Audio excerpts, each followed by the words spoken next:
एवढं कुरकुरीत हे पनीरचं स्टार्टर जर तुम्ही बनवाल ना तर बाकीचे सगळे स्टार्टर विसरून जाल। तुमच्या घरात जर एखादी छोटी मोठी पार्टी असेल, किट्टी पार्टी असेल, तर तुम्ही हे स्टार्टर बनवू शकता। बनवायलाही खूप सोपं आहे आणि एकदम कुरकुरीत चविष्ट असं हे तयार होतं। इथे मी 150 ग्रॅम पनीर घेतलेलं आहे। मलाई पनीर आहे, तुम्ही कोणतेही घेऊ शकता। त्याचे असे मध्यम तुकडे करून घ्यायचे। त्यानंतर एका मिक्सरच्या भांड्यामध्ये 10-12 लसणाच्या पाकळ्या, 2 हिरव्या मिरच्या आणि पाव इंच आल्याचे तुकडे घालून ते पाणी न घालता वाटून घ्यायचे। त्यानंतर 4 चमचे कॉर्नफ्लोअर आणि 1 चमचा तांदळाच्या पिठामध्ये हे पनीरचे तुकडे कोट करून घ्यायचे।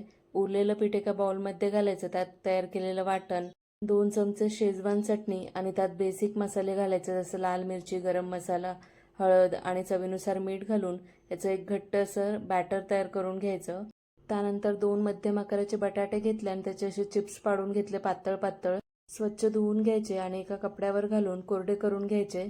एका स्टिकमध्ये अशी पहिला बटाट्याची स्लाइस लावून घ्यायची, त्यानंतर एक पनीरचा तुकडा, त्यानंतर पुन्हा एक बटाट्याची स्लाइस लावून घ्यायचं। एका स्टिकमध्ये 2-2 पनीरचे पीसेस सुद्धा तुम्ही लावू शकता।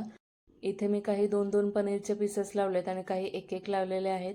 अशाच पद्धतीने सगळ्या स्टिक्स तयार करून घेतल्या आणि त्यानंतर जे आपण कोटिंग तयार करून घेतलेलं आहे त्याने हे कोट करून घेतलं आणि मग आपल्याला गरम तेलामध्ये घालून हे छान क्रिस्पी होईपर्यंत फ्राय करून घ्यायचं आहे।